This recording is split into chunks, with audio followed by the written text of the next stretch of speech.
extremist element of militant Islamists and helped form them into an effective fighting force. It was from the ranks of these Afghan mujahideen that another group was to emerge, composed mostly of so-called Arab Afghans, or foreign fighters who came to Afghanistan to take up the jihad against the Soviets. The expulsion of the Soviets from Afghanistan was to be just the first of their battles, and after the Red Army left, their attention was to turn elsewhere.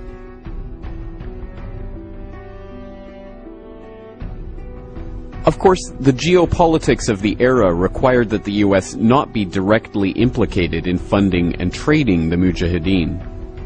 Domestically, Americans would have been outraged had they been aware that they were footing the bill for training and equipping Islamic militants. And internationally, if the Soviets knew the extent of the CIA involvement in the region, it could have brought the two superpowers to the brink of World War III. Consequently, the training, arming, and funding of the mujahideen was run through a series of fronts and compartmentalized, so that not even those supposedly directing the operation knew its full extent. The official story is that US funding, arms, and training went exclusively to the Afghanis, with the money for the foreign jihadists, or so-called Arab Afghans from which Al-Qaeda would spring, coming from the Saudis. The facts on the ground, however, tell a very different story. Within this group of Arab Afghans was an even smaller group centered around Osama bin Laden, a Saudi-born heir to the bin Laden family construction fortune. In Afghanistan in the late 1980s, his group consisted of about a dozen people. This group was known as Al-Qaeda, or so we are led to believe.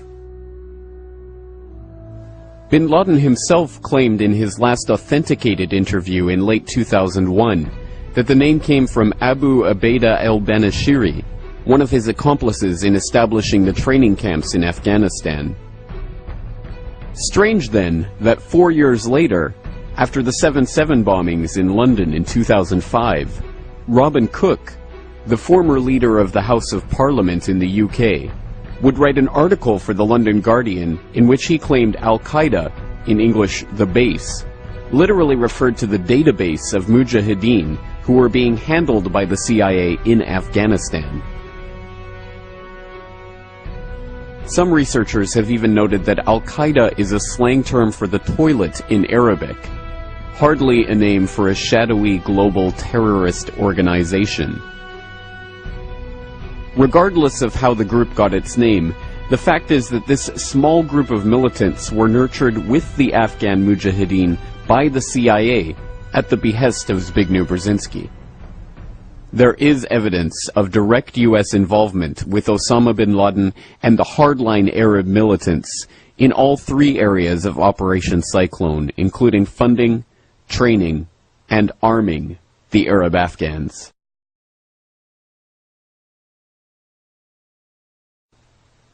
The startling truth, according to the sworn testimony of Michael Springman, an official at the Jeddah consulate during this period, is that not only was the CIA providing training to bin Laden and his operatives, but that bin Laden was, in fact, a CIA asset, and the agency was rubber-stamping visas for his operatives to go to the US for training.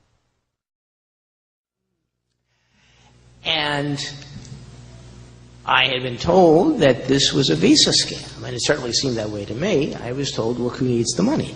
And the price supposedly for these visas was $2,500. And it was, the king's barber's servant to get a visa. Freres was seen filling out visa applications for people in the consulate. It was just absolutely incomprehensible to me. And people I talked to who had been there really didn't want to say much more about it. And it wasn't until I was out of the Foreign Service, when my appointment had been terminated for unspecified reasons, that I learned from three good sources. Joe Trento, the journalist, a fellow attached to a university in Washington, D.C., and a guy with expert knowledge on the Middle East who had worked for a government agency. They said, it's very simple.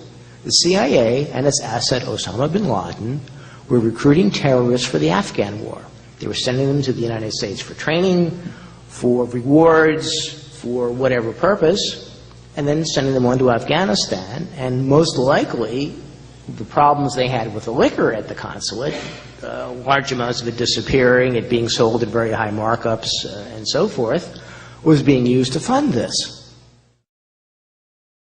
Perhaps not coincidentally, the U.S. consulate in Jeddah, from which the CIA was smuggling operatives for bin Laden in the 80s, was the very consulate from which 11 of the 9/11 hijackers were to receive visas to enter the U.S., many of them using a special fast-track program called Visa Express, which only began 4 months before 9/11.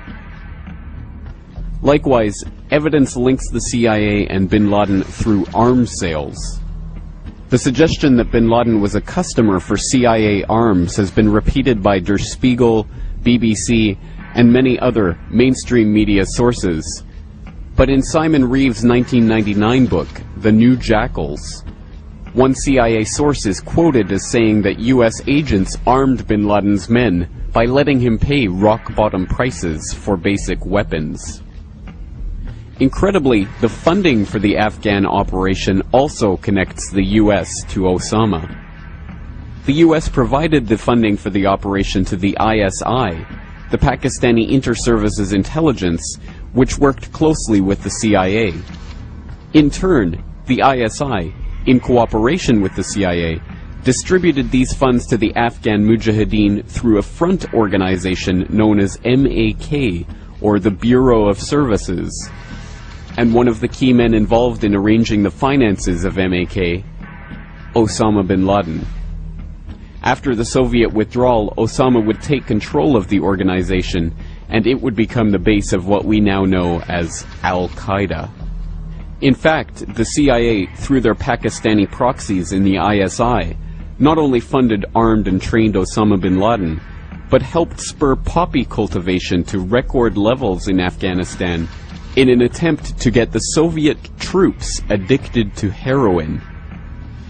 And they created the Taliban, the hardline fundamentalist group that would take control of Afghanistan after the Soviets withdrew. And the Taliban government would become the only government in the world willing to harbor Osama bin Laden from 1996 onwards.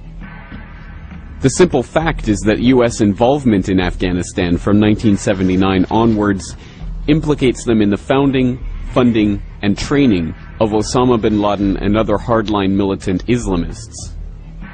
And as we shall see, the ties extend much further into the 90s and beyond. But what does Brzezinski, one of Obama's top advisors, think about this? Does he, in retrospect, admit the danger in having nurtured Al-Qaeda and the Taliban into existence? Does he regret American involvement in the region? In his 1998 interview with Le Nouvel Observateur, he stated, "What is most important to the history of the world, the Taliban or the collapse of the Soviet Empire? Some stirred-up Muslims or the liberation of Central Europe and the end of the Cold War?" 1993. World Trade Center bombing, remember? During the trial, one of the bombers claimed the CIA had advanced knowledge. The diplomat who issued the terrorist visa was CIA. It's not unthinkable they paved the way for the bombing, purely to justify a budget increase. You're telling me that you're gonna fake some terrorist thing just to scare some money out of Congress? Well, unfortunately, Mr. Hennessy, I have no idea how to fake killing 4,000 people. So we're just gonna have to do it for real. Oh, blame it on the Muslims, naturally. Then I get my funding. Good night, old girl. Timothy, I'll be in Chopper 1. Oh, blame it on the Muslims, naturally.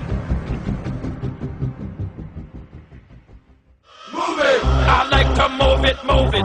I like to move it, move it. I like to move it, move it. You like to move it. I like to move it, move it. I like to move it, move it. I like to move it, move it. You like to move it. I like to move it, move it. I like to move it, move it. I like to move it, move it. You like to move it. All girls all over the world. Original man, stunt man, pon your case, man. I love how all girls are move them body. And when you move your body, wanna move it nice and sweet and sexy. Adam Gadon, the so-called American Al-Qaeda who proclaimed himself the media maven, if you will, for Al-Qaeda and was helping to produce a lot of these so-called Al-Qaeda videos that were all over the internet that made Al-Qaeda look really bad and made the Muslims look bad. Should you fail to comply in full, we will deem it sufficient justification to continue to fight and kill Americans. Come to find out, Adam Gadon's real name was Adam Perlman. And not only was he, in fact, Jewish, he was the grandson of a member of the board of the Anti-Defamation League. And if you've been following the history of the Anti-Defamation League, you will find out they've been very much involved in covertly supporting a lot of these so-called American Nazi movements. In fact, all the way back, just about the time of World War II, there was this scandal where the head of the American Nazi Party, which had a total membership of like 6, and yet they were getting all this press, was arrested for embezzling from his sponsors, which turned out to be the ADL, so that kind of blew up in their faces. So anyway, we have Adam Perlman, and he's been going around saying, I'm Al-Qaeda, I'm Al-Qaeda, see, I got a turban on my head, I'm a terrible Muslim, gotta hate me, gotta be afraid of me, and of course everybody's laughing at him now because we all know who he is. Okay, so they have brought in the understudy, and there is a new American Al-Qaeda named Yusuf al-Khattab. Ooh, big scary name, and they've got a picture of him out there where he's holding all these guns and knives, and he's dressed up like a wannabe Rambo, and he's scowling at the camera, and he supposedly has this website with things in it, like pictures of the Statue of Liberty with an axe buried in the back of the head. I mean, very heavy-handed, very over-the-top. There was also a link to a puppet show mocking Danny Pearl's beheading. Take a look.